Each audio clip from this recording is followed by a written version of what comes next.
ശബരിമല മണ്ഡലകാല മകരവിളക്ക് മഹോത്സവം ആരംഭിക്കാൻ ഇനി 2 ദിവസം മാത്രമാണുള്ളത്. കഴിഞ്ഞ വർഷത്തെ അപേക്ഷിച്ച് ഒരുക്കങ്ങൾക്ക് വേഗം വളരെ കുറവാണ്. നിലയ്ക്കലിലും പമ്പയിലും മരാമത്ത് ജോലികൾ ഇതുവരെ പൂർത്തിയായിട്ടില്ല. ശുചിമുറികളും ഇത്തവണ ഒരുങ്ങിയിട്ടില്ല.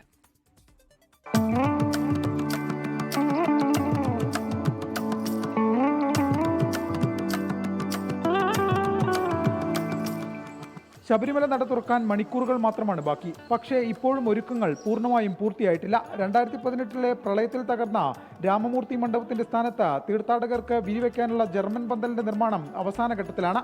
16-ാം തീയതി മുതൽ തന്നെ ഇത് ഭക്തർക്കായി തുറന്നു നൽകാനാകുമെന്നാണ് ദേവസ്വം ബോർഡിന്റെ പ്രതീക്ഷ.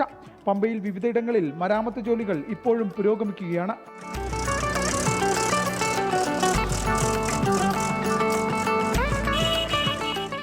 നിലയ്ക്കൽ മുതൽ പമ്പ വരെയുള്ള റോഡുകളുടെ അറ്റകുറ്റപ്പണി രാഷ്ട്രപതിയുടെ ശബരിമല സന്ദർശനവുമായി ബന്ധപ്പെട്ട് നേരത്തെ പൂർത്തീകരിച്ചിരുന്നു.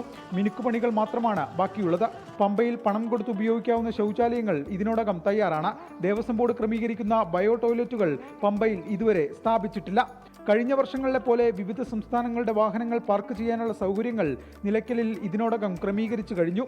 സൂചനാ ബോർഡുകൾ കാട് കയറിയ അവസ്ഥയിലാണ്.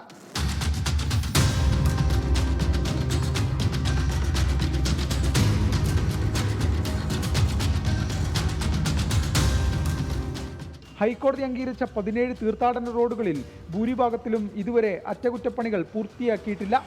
ചെങ്ങന്നൂർ, തിരുവല്ല എന്നിവിടങ്ങളിൽ ഇറങ്ങുന്ന തീർത്ഥാടകർ ആശ്രയിക്കുന്ന പത്തനംതിട്ട വഴിയുള്ള TK റോഡിന്റെ പണി തീരാൻ ഇനിയും ദിവസങ്ങളെടുക്കും.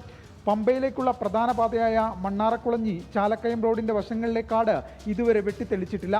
സൂചനാ ബോർഡുകൾ മിക്കതും കാട് കയറി നശിച്ച അവസ്ഥയിലാണ്. സ്വർണ്ണക്കൊള്ള വിവാദവും ഉദ്യോഗസ്ഥ ജനപ്രതിനിധികൾ തദ്ദേശ തെരഞ്ഞെടുപ്പ് തിരക്കിലേക്ക് കടന്നതുമാണ് മെല്ലപ്പോക്കിന് ആക്കം കൂട്ടിയത്. അതേസമയം എല്ലാ ഒരുക്കങ്ങളും പൂർത്തിയായി എന്നാണ് ദേവസ്വം ബോർഡിന്റെ ഔദ്യോഗിക വിശദീകരണം. ശബരിമല തീർത്ഥാടനവുമായി ബന്ധപ്പെട്ട എല്ലാ ഒരുക്കങ്ങളും പൂർത്തിയായെന്നാണ് ദേവസ്വം ബോർഡ് വിശദീകരണം. പക്ഷേ പമ്പയിലെത്തി നോക്കിയാൽ കാര്യങ്ങൾ അങ്ങനെയല്ല. ഇനിയെങ്കിലും ഉണർന്ന് പ്രവർത്തിച്ചില്ലെങ്കിൽ അയ്യപ്പന്മാരുടെ മലകയറ്റം കഠിനമാകും. ക്യാമറമാൻ സഞ്ജയ് ഇക്ബാലിനൊപ്പം AV ജയശങ്കർ, 24 പത്തനംതിട്ട. ലോകത്തെവിടെയായാലും ഏത് സമയത്തും 24 വാർത്തകളും ഓഗ്മെന്റഡ് റിയാലിറ്റി പാക്കേജുകളും എക്സ്പ്ലെയിനറുകളും വിശദമായി കാണാൻ ഞങ്ങളുടെ YouTube ചാനൽ നിങ്ങൾക്ക് സബ്സ്ക്രൈബ് ചെയ്യാം.